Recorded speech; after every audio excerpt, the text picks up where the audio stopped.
بسم الله الرحمن الرحيم.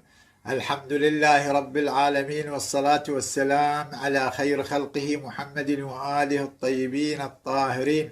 اللهم صل على محمد وآل محمد. السلام عليكم أخوتي أخواتي ورحمة الله وبركاته، ونسأل من الله العلي القدير أن يحفظكم ويرعاكم ويمن عليكم بالصحة والعافية والتوفيق لصالح الأعمال وقبولها بأحسن القبول، وأن يشافي الله مرضاكم ويقضي حوائجكم للدنيا والآخرة بمحمد وعترته الطاهرة. اللهم صل على محمد وآل محمد.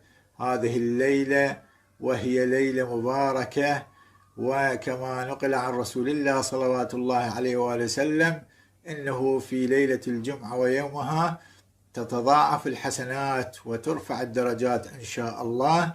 وفي هذه الليلة هذه الصلاة وقتها في أي وقت ما شئت من الليل، ابتداء من المغرب إلى ما قبل طلوع الفجر، أي وقت تريد تصليها ونيتها. نويت وأصلي صلاة ليلة الجمعة قربة إلى الله تعالى.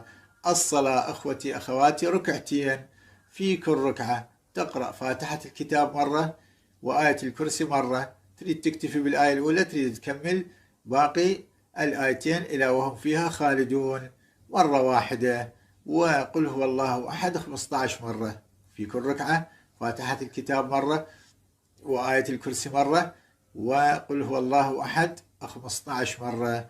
بعد أن تتشهد وتسلم تقول اللهم صل على النبي الأمي 1000 مرة، وفي رواية 100 مرة. من صلاها أعطاه الله تعالى شفاعة 1000 نبي، أعطاه الله شفاعة 1000 نبي، وكتب له 10 حجج و10 عمر مقبولة، وأعطاه الله قصرا في الجنة كأوسع مدينة في الدنيا. اللهم صل على محمد وآل محمد. نسأل الله سبحانه وتعالى لنا ولكم التوفيق، والحمد لله رب العالمين.